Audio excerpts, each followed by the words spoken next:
All set? So, Okay. yeah, so I'll make a motion that we deal with the public outreach first and then review the plan second. Is there a second to that idea? Second, Any some discussion? people need to unmute.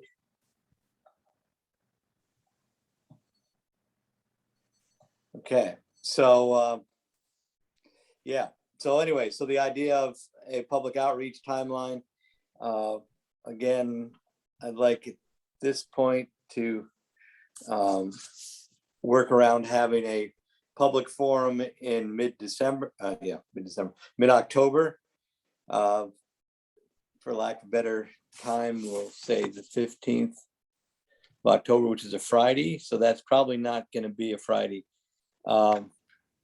So we can talk briefly about when we do stuff. So anyway, we would have a forum mid-October. Just for your information, Columbus Day weekend is the 11th, so I wouldn't propose anything for Columbus Day weekend. This would be the weekend after Columbus Day weekend or the week after Columbus Day. So the thought is,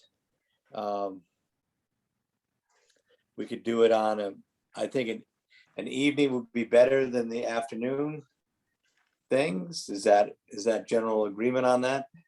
Yes. Sure. Yes. And again, we can think about weekends versus day, and I don't think we really have to come up with a date right now, but just sort of think in that general range. I think with the Zoom age, sort of the thing about having Friday night meetings or whatever seems to be less of a issue now that people can get access, especially if we have good publicity. So again, I don't have a firm date there other than a firm general sense. We should do things the middle of October. Working back from that, I think we should obviously have a finalized draft. I know there's been some, there's going to be some expected revisions today, and then I think we should try to meet early September, try to get a draft before the meeting. So again, and then we would get again, the thought of having a chronicle insert to attract attention, and our goal would be to have a finalized draft for circulation, publication, put it on the website at least 2 weeks ahead of that. So in other words, we would try to get something finalized mid-September and then get something publicized by the 1st of October or 2 weeks ahead of that meeting. And then we would have to have some sense that we are going to be able to get ahead with a forum in order to get the Cornwall Chronicle advertisement. Again, we're not going to put in a 17-page insert into the Chronicle. So it's more publicity of time and welcome and some ideas and some summary. So that's as far as I got. So let's take it from the top. So we would meet again early September, go over. We're going to hear some suggestions of changes from the first draft right now, the working draft. Janelle's going to work, with her permission, we'll get and her availability, we'll be able to meet again in early September,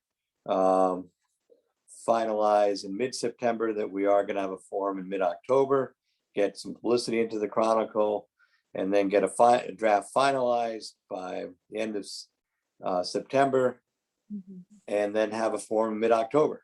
So that's what I would propose, and I'm all ears for comments.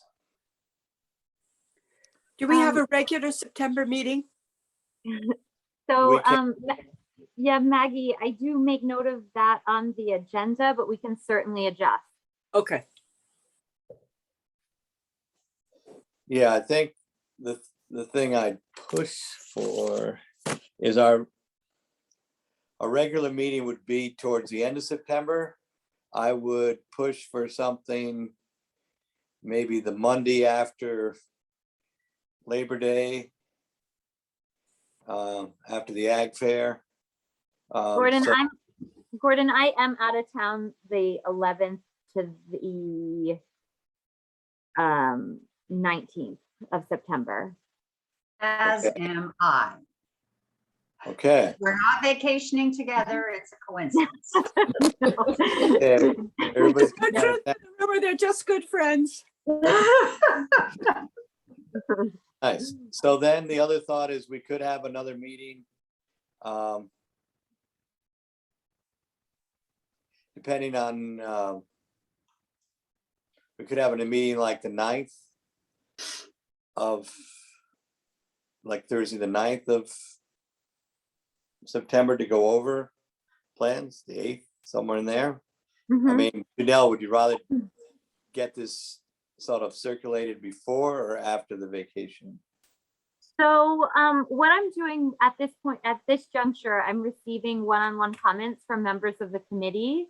And Right. that's been very, very helpful. So I'm getting all of them and compiling them so that there'll be a new iteration for the committee. And that we can meet about once that's ready. That's really up to the approach of when the committee wants to see the new iteration with all of their feedback. I would say the sooner the better on that. Mhm. So, and realizing August is August, and then is it possible to meet the 9th of September or the 8th, which is International Literacy Day, but not a state holiday? Any thoughts on meeting that week after, in between Labor Day and the Ag Fair? So- Or what's a better idea? Well, we would have to meet then if we expect to get anything into the Chronicle. Yeah, as I Because- said, the thing with the Chronicle too is I think that's just an announcement, a PR piece with some of the highlights. Yeah, It's not a fully finished plan, so right. goal is to get I think also if we meet, let's just say we're meeting the 9th for Okay. our sake, not that we're gonna argue, but let's say we meet the 9th. That 4 way, o'clock. yeah. then I can't do that, but that's okay. I can send. How about like individual. meeting, like a night meeting on that? If Ew. Yeah.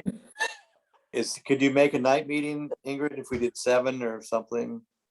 Yeah, I am, well, yeah, I think I'm free at 7, but I know that's awful for everybody else, so you No, I'm also, I mean, I can send individual comments. To have you. Yeah, Ellen, my, right then. I guess, Gordon, what I need clarification on is we would be meeting prior to the meeting, I would be sending out an update and then everyone would be commenting on that update. I'm Correct. just not clear on the purpose Yeah, behind our it. thought is, what I would like to do, if it's possible, just to look at another draft with all these changes put into it. And then if we're really skillful and really lucky, that would be, pretty close to the final draft. And there may be some other tinkering that needs to be done towards the end of September to meet the goal of getting a draft, complete by the 1st of October. And again, we know, my thought too is that some of these ideas are going to be new, but the basis of this whole report is some of these concepts have been, brought out in the town plan. So, a majority of these things are not necessarily new ideas. We're repackaging some of them, and some of them are new ideas.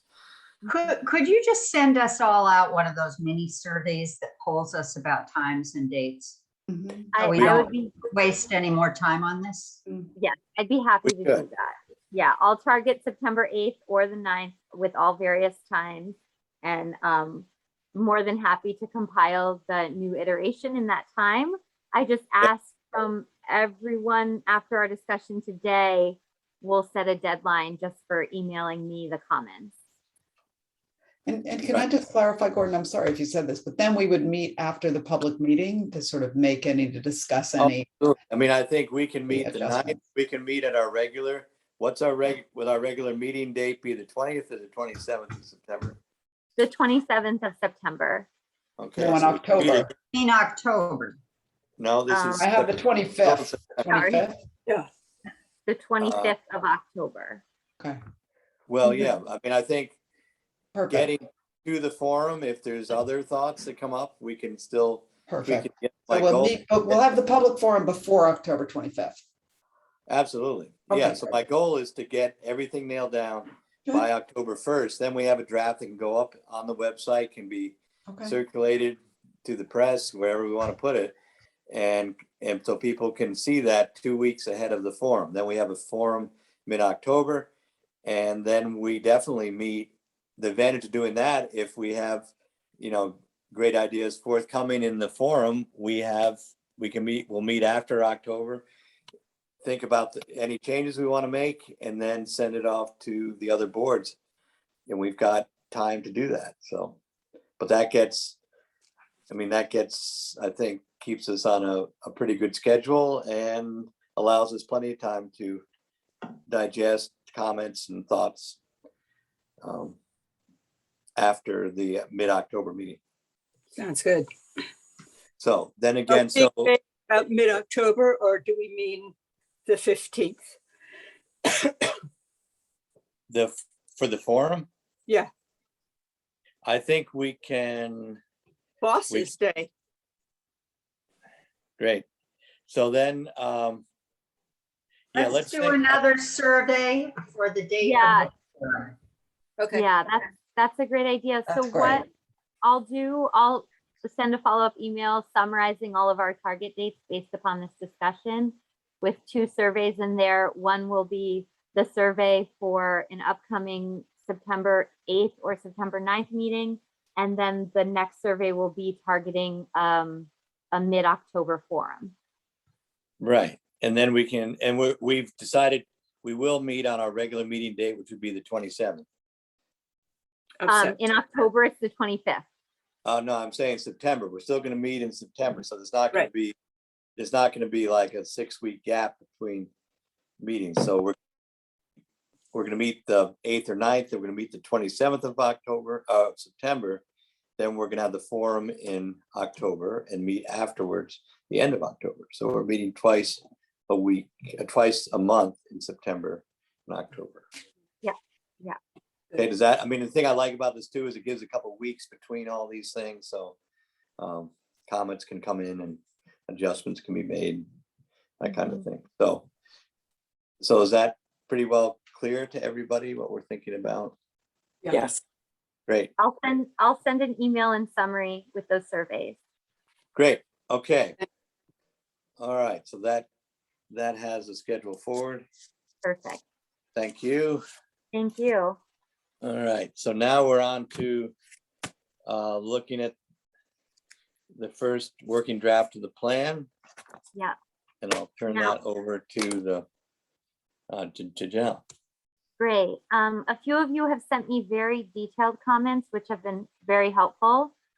Please, by all means, if you do have the time and you care to, sending that my way is really, really helpful. I've had some really good, just typographical comma things brought to my attention. But for our purposes today, I really hope to talk about substantive changes. If anyone wants to start the discussion with anything that really popped out as something that needs to be fleshed out or maybe better explained, or maybe something that needs to be added that we have yet to talk about, please, by all means, let me know. I had some thoughts that I wanted us to consider adding under strategies, perhaps, and they have to do with financial incentives for affordable housing. So my first thought was that we could ask the Finance Committee to consider, or the Board of Selectmen, or everybody involved, to consider property tax rebates for people who put an affordable designation on an accessory apartment. And I quickly looked around and I saw that something like this was being done in other cities, including Provincetown, Massachusetts, which is sort of a small place. They've put that in place on multifamily units. And there is a formula for calculating the rebate based on the percentage of floor space that's turned into a second home. The other thought that I wanted to suggest was that we, as a town, impose some kind of surcharge on vacant lots that are owned by absentee landlords. And that surcharge, you know, could be anything. It doesn't have to be a huge amount of money, but we could target that money for our housing trust fund. So, you know, these are just suggestions for consideration. Anna, how would you define absentee landlord? People who live in states that are not Connecticut. And there's quite a few of them. Mm-hmm. I think an issue with that may be that the state determines our tax policy on both those counts. It's fine to say investigate those, but I think especially something where we're taxing property differently, we have to have the state concurrence to do that. We don't set our own evaluations of property. Is my understanding. I know there was some move to change property taxes, how they're assessed, and give credit for what do they call, homestead exemptions or something. But I could check in with Maria Horn on that, but I'm pretty sure the town of Cornwall itself can't determine on how we raise that type of tax. Because again, you have just knowing how taxes work, and that question Janelle asked is, and I know other places like Florida taxes people and New York City keep track very thoroughly on who's where, when, but those definitions are key, and the enforcement is key, and how do you do all that? So let me talk to Maria and see if that's even possible, because I think you do get into a question of verification of that kind of thing, and whether the towns even have discretion of that. I believe so. That's Yeah, as far. Gordon. If you discover that the town does have some discretion, could we then include these ideas in the strategies? I think we could. We could talk about it. Anyway. Yeah, and Anna, just to jump in, and Gordon, my understanding is the same because we are bound by statutes in our towns. The state statutes really do get into taxes and how real value property is assessed. But I think it's worth just mentioning that we would encourage the state to relook at the manner in which it assesses its taxes, and then look through a potential for a tax abatement program around affordability. Right. So that- If the state doesn't have such a thing, maybe we can give them the idea. Yeah, certainly Yeah. other states enable that kind of inclusionary zoning. So I don't know. I actually, now that I'm thinking about it, I haven't heard about it in Connecticut, but it might, there's no inclusionary state. Sadly, it's the statutory structure that we're bound to here. Yeah. I see Maggie. I have a question about today. What kind of detail are we expected to go into in our policies and strategies part? I mean, it's my understanding that this is sort of advisory and we're pointing the way. And I mean, I've got ideas about accessory apartments, for example, but I think what's appropriate is for me or somebody else like me to raise those with planning and zoning at some subsequent time, rather than trying to write them into a plan, right? This is just showing where we think we can improve things, right? Correct. Well, Correct. And the other question I have on the same topic, is my homework from last time was to look into the idea of community housing funds and community housing trusts and things like that. And I've got information and some cautionary tales and some success stories. But again, aren't we just sort of saying in this affordable housing town plan that we want to explore those possibilities? We don't want to come up with a structure right now, correct? Well, Maggie, it's really honestly up to the committee. I think with these plans, especially when the strategies are, very clear and well guided, the more detail, the better. So if there are very clear, concise suggestions to P&Z around affordable units or accessory units, to certainly, if it's a consensus among the housing group, to certainly bring that into the foray within this plan, keeping in mind that it is a 5-year plan. It will be revisited in 5 years, but I definitely think the more specific, the better. It just makes it look and feel and read like a well-researched, very concise, targeted plan. But certainly everything can't be achieved by this plan. So if there's other things like, investigate a potential property for housing, that could definitely be a suggestion of the plan, but it wouldn't so much be our work to go and do that investigation at this juncture. Okay, thanks. Yeah, but Would of you course, if you share- have- Sorry. No, it's okay. But Maggie, if you do have things to share around, the setup of housing trusts or any information, by all means, I think just sharing that might be a good starting point if you have investigated a particular point within the plan.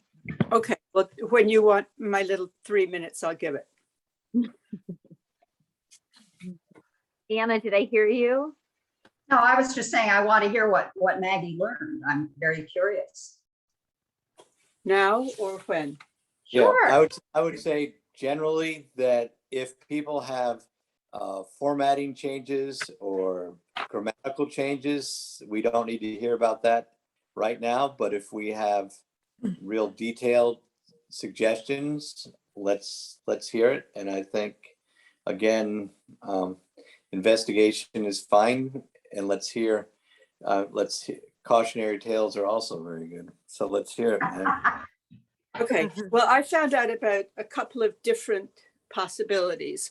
One is something like the National Iron Bank, Ron Goldstein, has proposed in the forum. And that's kind of, the bank would kind of be the leader on that. And it would be a building fund, which would have support from the public, possibly, and also private donors. And there would be a separate committee which would have responsibility for eligibility of applicants and the uses for the funds, which his suggestions were down payments or loans for closing costs, also for home repair, septics, roof repair, that kind of thing. And I picture this as being, not a gigantic fund, but a really helpful entity. And his plan is that there would be a savings account as the core fund, and there'd be CD secured loans out, and the interest from those loans would keep feeding the core savings account. The slightly larger scoped ones, which various towns have kind of the same organization, except they're established by town ordinance. And typically there is money generated from a percentage of the conveyance fees, like state statute established that we could do like 20 years ago or so, or a percentage, a tiny percentage, 0.005 is the one that the state's town plan advisory pamphlet gave that used in Fairfield on new construction fees and also from private donations. And the ordinance sets up a housing commission of some odd numbered total. And it sort of goes from Board of Selectmen to Board of Finance to a town meeting to establish this and then to grant money from it. The part that didn't work so well in the towns that I've canvassed has been the expenditure part. Because, for example, in a town which shall be nameless, like there's $600,000 earmarked for housing, and they can't shake it loose. The housing corporation equivalent in that town cannot get it past.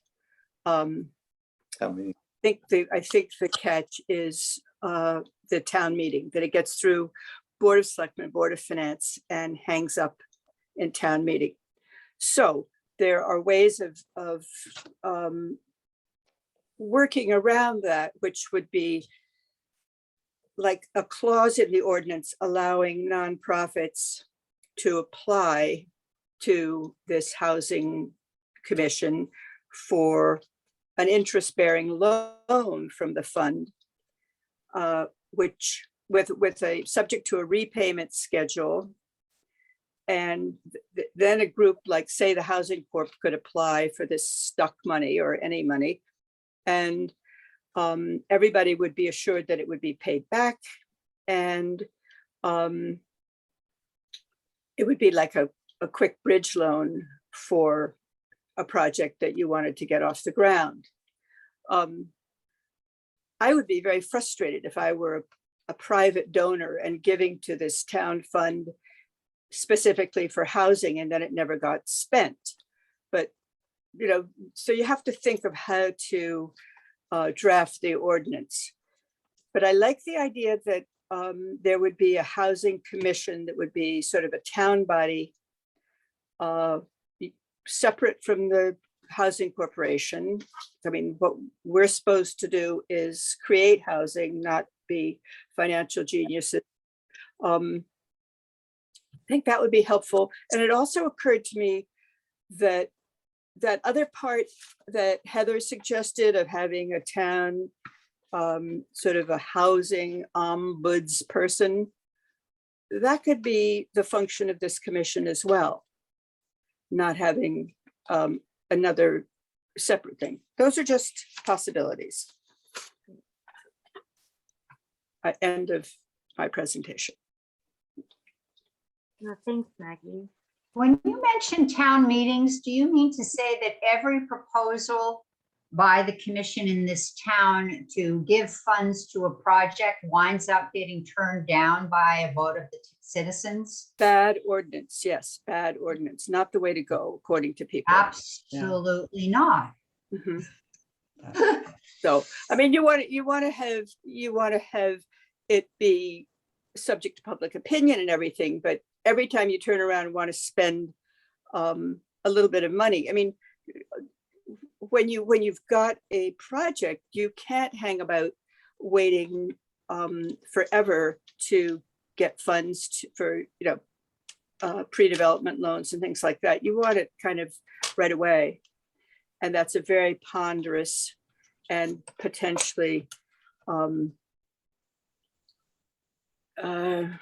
difficult process. Anyway, that was the advice from the people whom I talked with in other towns. Thank you. You want to make it supple enough that it works, but obviously have all the controls and checks and balances that is required to spend private or public money. right. So in the plan, there is a paragraph about establishing a housing trust fund, and maybe Janelle and Mag could, take that experience in. I mean, I think it sort of covers move it in that direction. Yes. Put in something, put in Yeah. something that makes it, a working fund as opposed to a stationary fund. So just a thought. I mean, there's something in there. I just think we, build it out a little bit. I think that's covered, and then we worry about the details once we get underway with that. But I did talk to Ron. Yes. Sorry. I wonder what Heather thinks about folding the housing help person into that. Whether, because she's the one who had that idea. I think it was Will, wasn't it? Oh, was it? Yeah, Well- I think so. I was thinking more of just like someone to help with like people, helping people build credit and being able to be eligible for affordable housing, because that's a service we've lost recently. Right. Right. And I did have actually somebody volunteer to fill that position before we even created the position this weekend. Who's I did. I don't know if it's the same person. Someone reached Could out be- to me to volunteer. could be the same person. So Excellent. again, I think we don't have to have it all nailed down, but it's pretty Yeah. exciting to have somebody follow our work enough to say, yeah, I could Yeah. work through that. Yeah. Excellent. Yeah, Maggie, what I can do too is flesh out some of what you have just shared with us in the plan, where I go into what a community revolving loan fund is, and then also really highlight it when we get into that coordination communication strategy around establishing a housing coordinator and making sure that we fold that into one of their roles would be to, understand and investigate the proper way to develop a revolving loan fund and the proper ordinance. Okay, thanks. Great. Good. Thank you. A question for Gordon. Is there an option to create a housing trust fund within any of the pre-existing funds in Cornwall?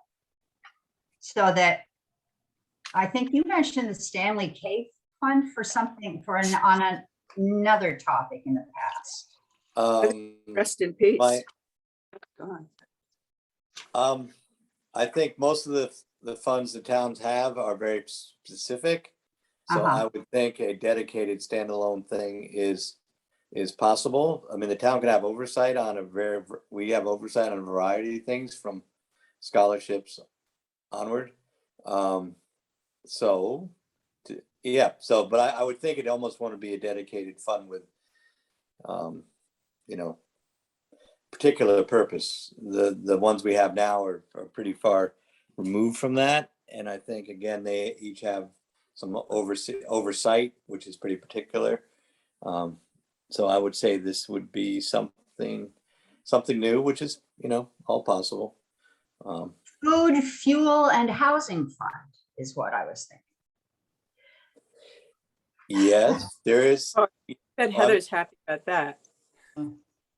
Anyway, yeah. I mean, again, I think some of these are details, and obviously whoever works on this will be working closely with Heather. So exactly how we do all this, and certainly we do some rental assistance from the food and fuel fund from time to time, utility assistance. But I think this is something maybe slightly different. Yeah, I think this is different. Right. This is Yeah. creation of housing rather than rent relief. Yeah. It is different.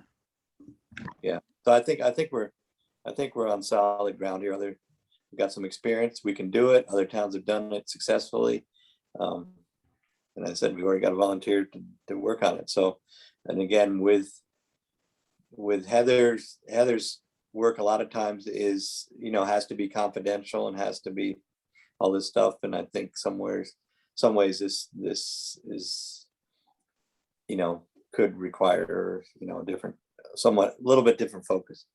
So can I just ask a question and clarify, Maggie? I mean, I think in the notes, we talk about a housing trust fund that's really about down payment assistance and maintenance assistance for seniors to enable them to age in place.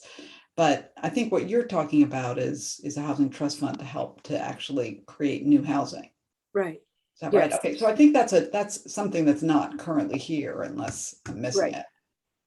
So it's a new idea. And those two things could coexist separately. Ron's plan centered around the bank, and a housing commission, which would be a town-based idea. Yeah.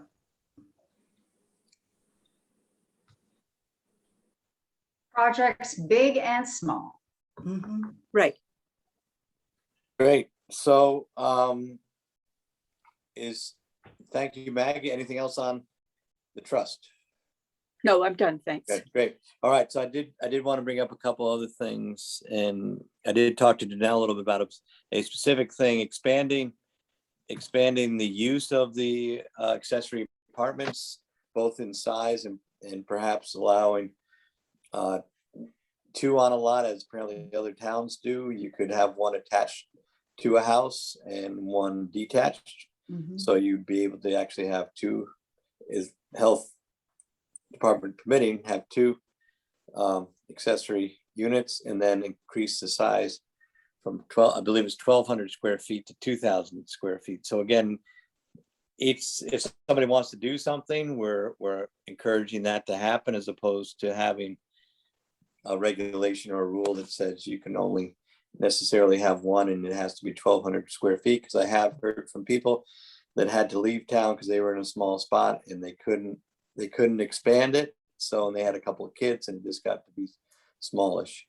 So I'd like to include something along those lines. And I know Mag had some comments on accessories, because I think they're sort of like, in a way, the one of the bigger tools in the box at this point to really get a bunch of different housing going.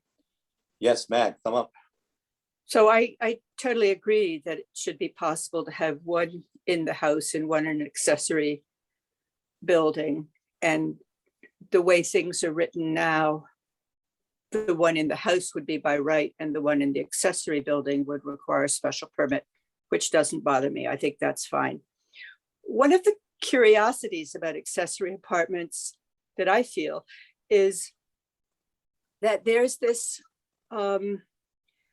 regulation. I can't remember whether it's just in the Cornwall Plains zone or whether it's just in houses built before 1946 or what, but you have the situation that in a rather densely populated part of town, you could have up to 4 housing units in a large pre-1946 building by creating apartments. And I don't see why that shouldn't, we can dither around with the numbers and everything, but I don't see why you couldn't have that be possible in a non-Cornwall Plains zone as well, in a house that obviously satisfies all the zoning requirements for size and Torrington area health for septic and everything like that. I mean, why you couldn't have an apartment in an accessory building and a couple more in your house? Because although I don't think the new legislation takes away the ability of towns to specify owner occupation as a condition of accessory apartments. Am I right? I don't know that for sure, but I think that's correct, Janelle or Anna. Mhm. And Well, that they took that it makes away. sure that I think, stays, sorry, the owner occupation part, I think satisfies people who are worried about absentee landlords just running trashy little apartments out of sight. But I don't see the logic of allowing up to 4 in town and in a sort of penny pinching way saying you can only have 1 at a town. Even 2. I mean, 2 is great, but why not 3? Jill, didn't your housing subcommittee include something to this effect in the town plan? Conversion of homes into multifamily housing? Yes, we did. And I had some reservations because I don't know how you make a provision that these will be either affordable or attainable. And so I worried about Right. I worried about that, you know, let alone deed restricted, forget that. But, Yeah, forget deed restricted, it's never gonna but happen. you know, the idea that you have no way of insisting that they be affordable or attainable, well, to me, why make them? If That's why we need financial incentives. Yeah, Well, I think also the track record of accessory apartments are the only rental units that are currently available. And the Yeah. track record is they tend to be populated, you know, used by people to when they're coming to Cornwall and can't afford the down payment. So I mean, I think the track record is pretty solidly there. And the house I referred to is now empty. The small, what was an accessory apartment. And we can't mandate that people actually live in the accessory apartment either. But we know time and time again that rentals over buildings and little accessory apartments have been used as incubators for people to get their foothold here. And you know, it's hard without getting a whole new bureaucracy in town to regulate that. And I'm sure we can regulate that if people can build it and not even use it. But I think the track record gives me confidence. This is sort of our easiest, most benign way to expand housing options because people sort of want to do it. And a lot of people, you know, again, one of the benefits from, I know a person that has one in his house and one over his store, he said that helps him pay the mortgage. So Yeah, again, exactly. it's a really powerful tool that I think should be expanded. well, I don't disagree. I don't disagree at all. It's just, I had this worry. Right, Yeah, and I I mean, can't guarantee your worry is not correct, but I can tell you people that have been greatly helped by having this option out there as opposed to having everything be a big place. And it is frustrating to see some places that have been used for apartments that are now sitting empty, which I can think of some. right. I mean, one of our goals, right, is to increase the supply of rental units, period, right? And one of our Sure. goals is to help seniors age in place. This is also a strategy that's often used to help seniors Correct. stay in their, you know, when they are on a fixed income, that they're able to have a tenant. But one, so I would certainly be supportive of loosening those regulations. But one clarification I have is that, Maggie, I think you were talking about sort of conversions, and I think Gordon was talking about new building. So I just want to clarify, I think that's different, right? I think we already, right? Right, And but when in the accessory apartment regulation, you're limited to a building. So I think, as my recollection is, the accessory apartment regulations were written before the conversion of older homes to apartments was written. And somehow they were never really meshed together. And I don't remember all the discussion around accessory apartments back then, whether there was a reason that only one was allowed, or we weren't letting one be in the house and one outside the house. But I think, and there may be all sorts of reasons not to do it, but I think just having the planning and zoning commission take that up again would be a valuable thing. And I believe that the state, the new We're going to have to anyway, because of the new state Yeah. legislation. right, Public- and the state public thing access. lets us still discriminate, if you will, against short-term rentals. Yeah. So Yes. at least they wouldn't be Airbnb'd or anything. Well, Public Act allows that a town uses their discretion whether or not they wish to regulate it. And I would just keep in mind the P&Z, the town has yet to take that step. Okay. Two little housekeeping notes. What's that?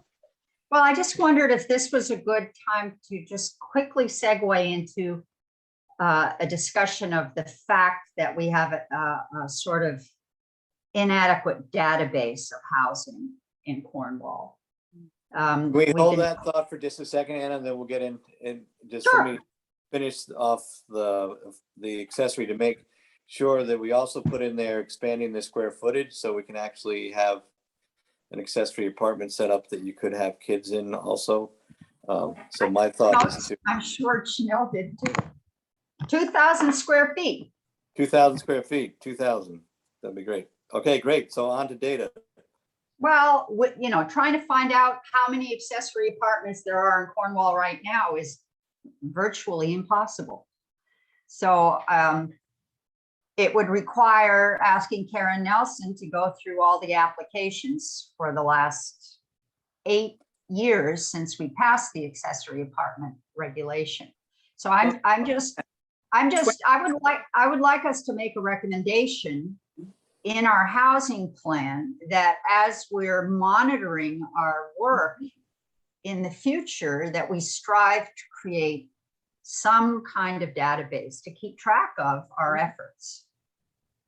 Another way to do that, Anna, is now that we have reassessed all the property in town, I bet our frugal assessor might be able to churn out some of those numbers because they've That'd gone. be great. You know what I mean? Because they have a pretty good handle on that. And once we get through that process, then it becomes, they have a little more time to work at that. But now that everything is done, I think that might be a way to access it because we've We gone could have through. sort of a light rental registry, and that would be very helpful for the housing coordinator as well to know, Mhm. where the Mhm. possible rental units are. And that might be helpful for people who want to find tenants to help that matching process, Right. depending on Wow. where they are in the That's market. great. Yeah.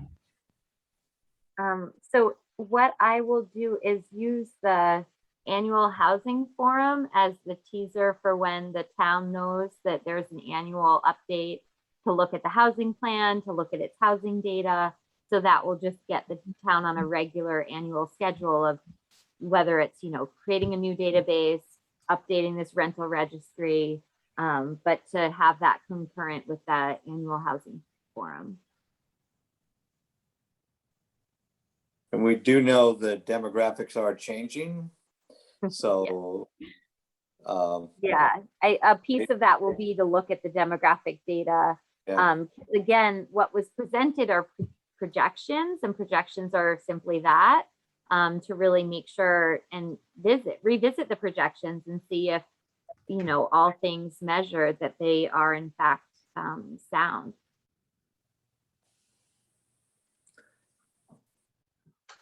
And then these are smaller changes, but they were just really good suggestions from members of the committee.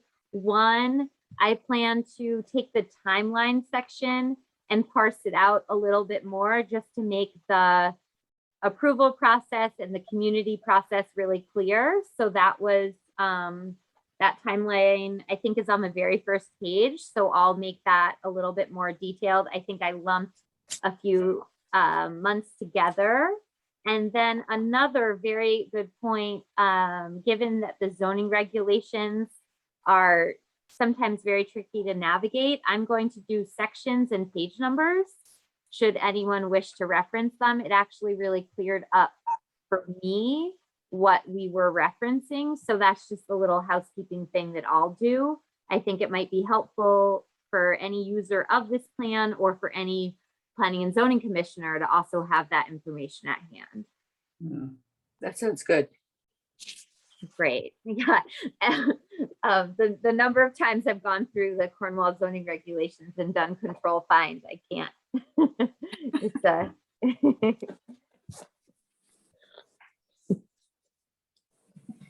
those are little small things for me. I did talk to this Cornwall Consolidated School principal Friday night at the picnic, which had a lot of youth running around, and she said that I think most of the people that have moved up here are staying up here with Wow. school age kids, and so that's I forgot what it was, the exact number, but, you know, I think four families are moving back to the city or a city or different place, and new people are moving in from far and near. So, again, it's still fairly small numbers. So that was encouraging. I think also one other little piece we can track things is we have a service incentive program for the fire department, and people make a certain amount of calls, drills, whatever. And so those numbers continue to decline. So more calls are being staffed by fewer people, which is another area of concern that we can put a number on. And also the average age, where I continue to be sometimes one of the younger people participating, and that when you're carrying somebody off the Appalachian Trail down the hill, it's not an ideal thing for a 60. At least it's downhill, Gordon. Well, it is downhill, but it's 700. It's Get up going there down to get there. 700 feet in a mile, so it's not an easy thing. But I was glad to have my new boots from the Three Guys store in West Cornwall, which I will give them full credit. But anyway, those are a couple little demographic things that we should look at. So you're seeing some encouraging things, and you're also seeing, you know, some real concern as far as how are we keeping the 24/7 public safety volunteer thing in business. And it's clear we need people here to do that. It can't, that's one work you can't do remotely. So anyway, just a couple little updates on those things, but it's why I think this work is really important. So that's, anybody else have any changes, thoughts, inclusions on the draft? The only thing I just add, just back to the accessory dwelling units, is this, that when we think about those, I think that P and Z should also think about the parking requirements, because often what happens is there, you know, towns make zoning changes, but then they don't change the parking, and so therefore basically it's just not viable. Well, Yeah. the new statute says you can't. Yeah, You have to Yeah, have one, I think it said at one. Yeah, the Yeah. statute changes that. Mhm. Yeah, the state's way ahead of us. Yeah. good. What do we require now for each dwelling unit? Do you know, Janelle? Yeah, require- so right now, and it's interesting, because it does 3 required for principal dwelling and 1 for the apartment. That's for residential. And then if it's a apartment located in a business building, 2 spots are required for the apartment in the business building. Huh. Yeah, Okay, huh, yeah. yeah. I'll okay. reference the page number in the section that's from, but that's what it says now. Yeah, okay. It's a good point, Ingrid. Great. Great. All right. Well, this has been a good discussion. Can I add Yeah. one? Any thoughts, Heather? Heather, you're on the front lines. What do you think?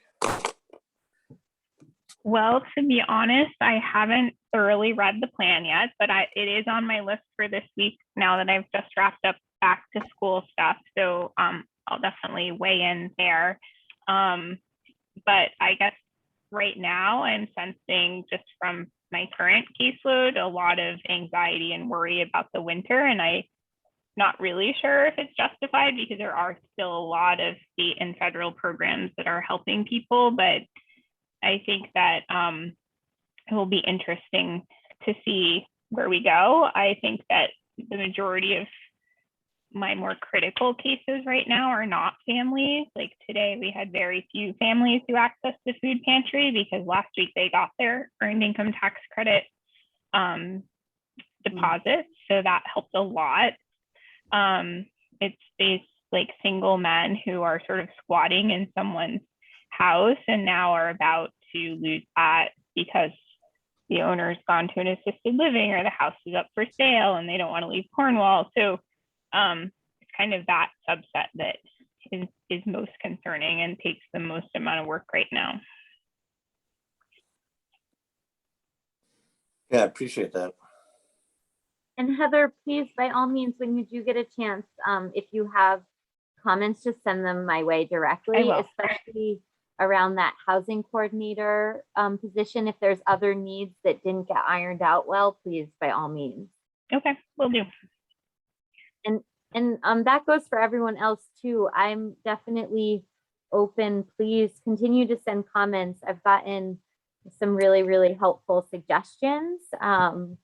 I will probably ask for all of those just in advance of our meetings. So, you know, by the 3rd of September would be really helpful, because then I can get everything together for the next time that we meet, either the 8th or the 9th of the following week. I have a Yes. concern.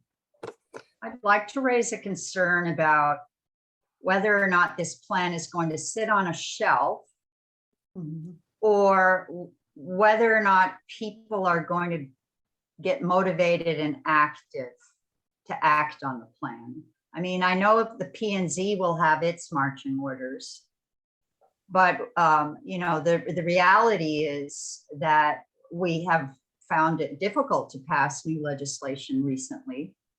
And it may not be something that we can accomplish in what I would call a timely way. And I wonder about the other aspects of our plan. Maggie has her marching orders cut out for her, but who else? Well, I think that's one of the reasons why this is a varied plan. And if we've already got somebody volunteering to be a housing coordinator, that's a lot farther ahead than we were last week. So, and again, I think if P&Z works on something that people are now used to, as far as the increasing the availability of these accessory apartments, that's an enabling thing for property owners. It's been very successful. So, you know, I mean, it's not going to change overnight, and the general economic situation, which everything floats on, isn't going to change. There may be a housing bubble going on right now that may come. I mean, the price of housing has gone up so much, people are talking about it. It may pop at some point. So some of those things we can't even control. But I think these are actionable steps spread out over several different initiatives and several different groups. So and as long as we keep it practical and doable, and then we meet every year and say, what have you done? What's the picture? So I think That's probably the best. Another thing, we get a plan done, then we don't have to meet every month. So that gives us more time to work on the actual stuff. You know, I mean, we've got people here, you're sucking up a lot of time. So if everybody can get to work, I've always felt if we had more time to put shovels in the ground as opposed to doing surveys and plans, you know, we'd get perhaps more done. But I think this is a good plan. I think it's practical. It's Cornwall geared. So let's get it done and then get to work, I think. Any other comments? Any other thoughts from the committee? I see Maggie. I had one idea that I don't know whether the rest of you want to incorporate it in the plan or whether it's a bit on the late side. And that is in the Salisbury plan, which was made a couple of years ago, I particularly liked the feedback from people in town that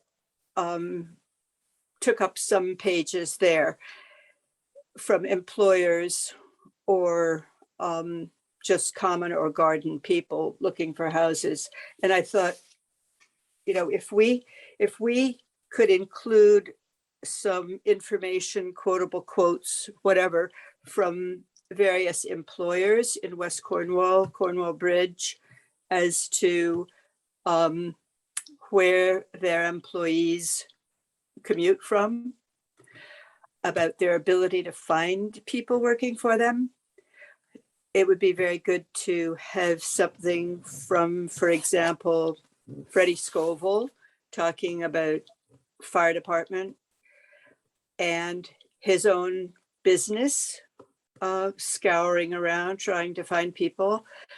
I believe that almost any carpenter you talk to in town is hungry for people to hire, and they simply aren't in town anymore. that kind of thing would sort of make it a little more real for readers. Wow. I think also the country market, their hours are limited because they can't find people to work. Right. You know, and again, I think that's a great idea, as well as we had some good people speaking at the housing forum in May. You know, you can Mhm. feel some of those quotes, which I think are really important. Right. Great, good idea. So can I Never ask too- one thing just to sort of to tie up sort of Anna and Maggie's comments, is that it just sort of, Anna, your worry about this sitting on the shelf, and Maggie, your earlier suggestion about setting up kind of a commission, as I understood it. So could there be, I mean, it seems like right now this housing coordinator is doing a lot of different things. And this bulleted list, I guess I had envisioned this as being someone who was really on the front lines helping people find housing. But, you know, I think it might be nice to have a commission, this sort of, you know, some group of people that are really overseeing the full plan, to think about, okay, you know, who's connecting with the state to try to identify parcels, who's working with, you know, trying to encourage private residents to donate parcels. I mean, do you think that there's room for that? And you all know the sort of the institutional structure of Cornwall government far better than I do. So maybe that's sort of already there.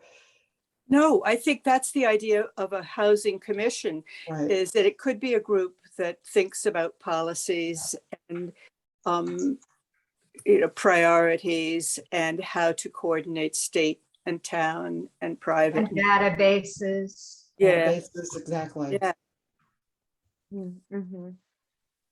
and could Yeah. sort of keep pushing things along. Mhm. Push.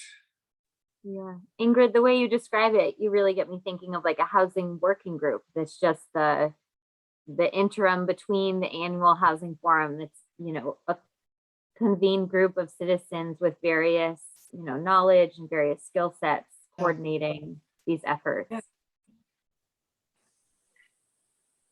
Right, and they could be Yeah. the people who go to the P and Z meetings and remind the commission Mhm. that we need new zoning regulations, and Right.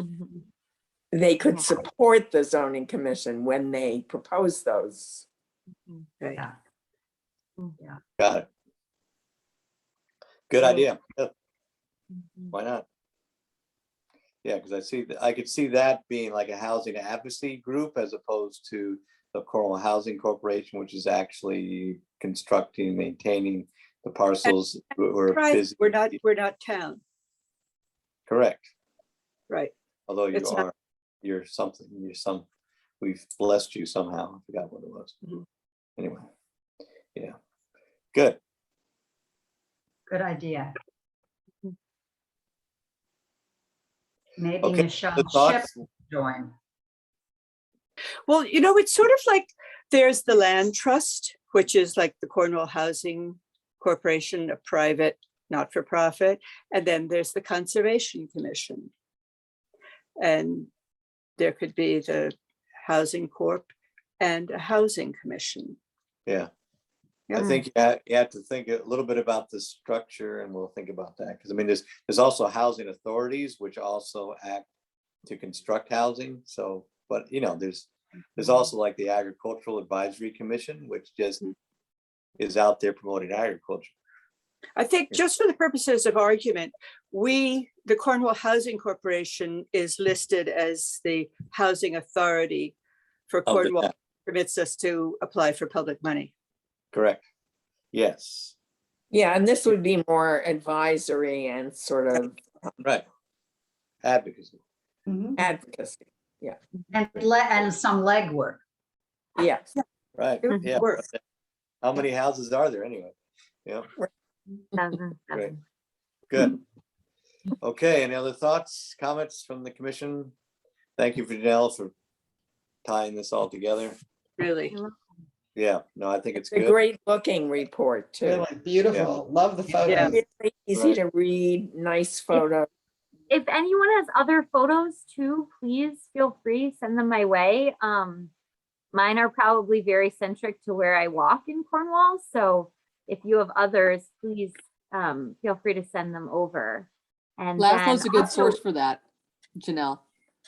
Laszlo Gorsuch gives me a lot of photographs. He's wonderful and he's got some really good stuff. Great, I know Yeah. him. Great.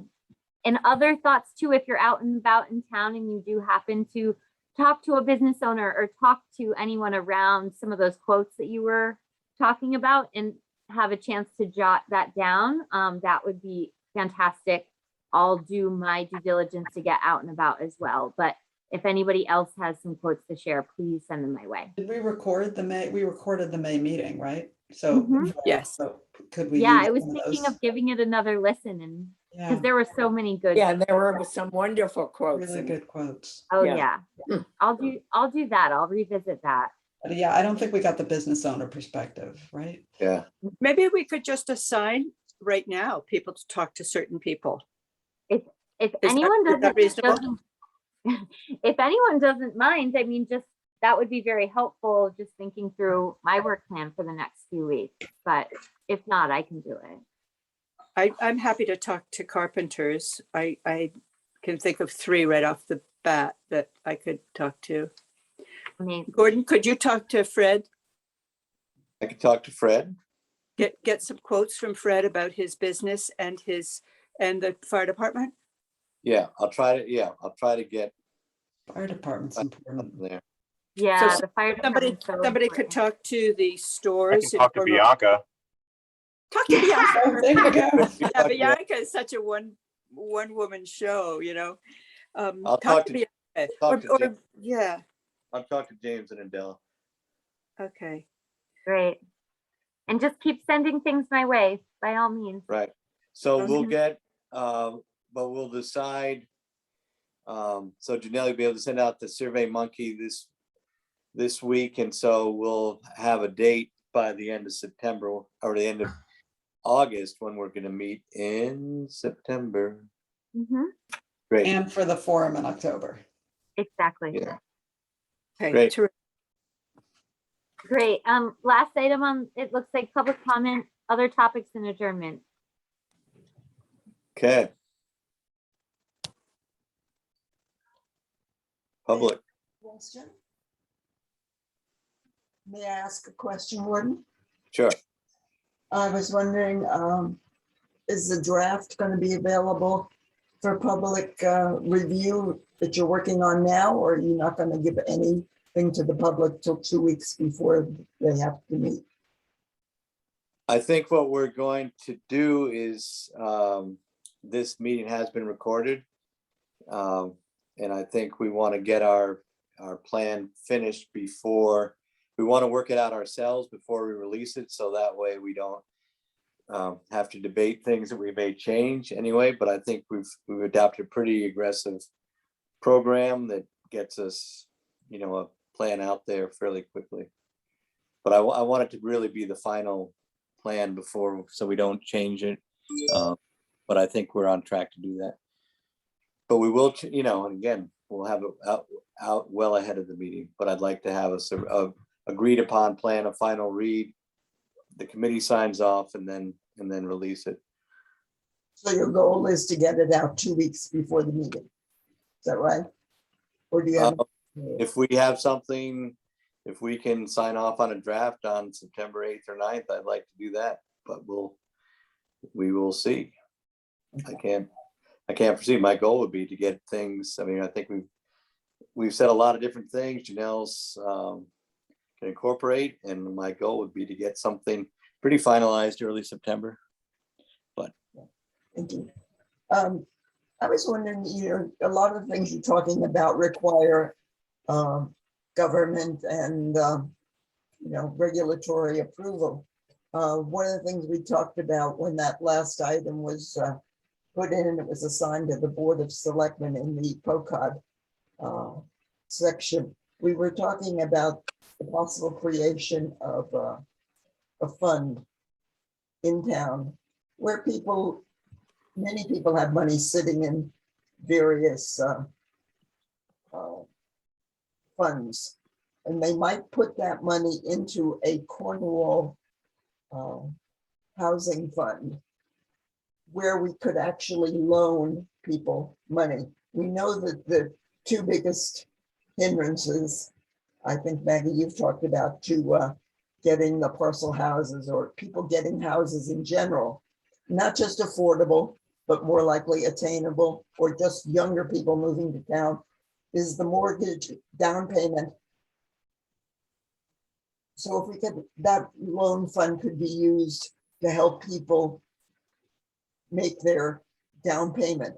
And then it wouldn't say, it wouldn't be payback would begin in 5 years or something like that. And it would be a revolving fund, but it would also be a loan that would be available to help people so they wouldn't have PMI. I mean, PMI is such a worthless payment, but people who have low down payments struggle with that. So if we could loan them the money so they wouldn't have to pay PMI, more people would have access to housing. And this is a fund we could set up in a month.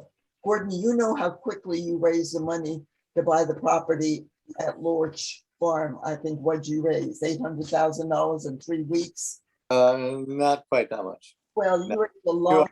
$200,000 in 2 months, but anyway. I think if we could raise that kind of money, set up a fund and administer it, we could be in business in 6 weeks. I mean, I just think that that's an idea that I would ask be considered. We don't need everything to be a big deal. We could just get going on this.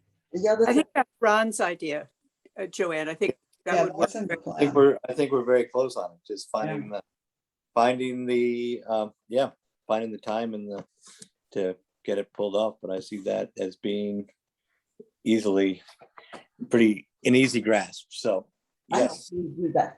Dr. Tamel mentioned at the last meeting that there were a lot of 5 and 6 bedroom houses around town.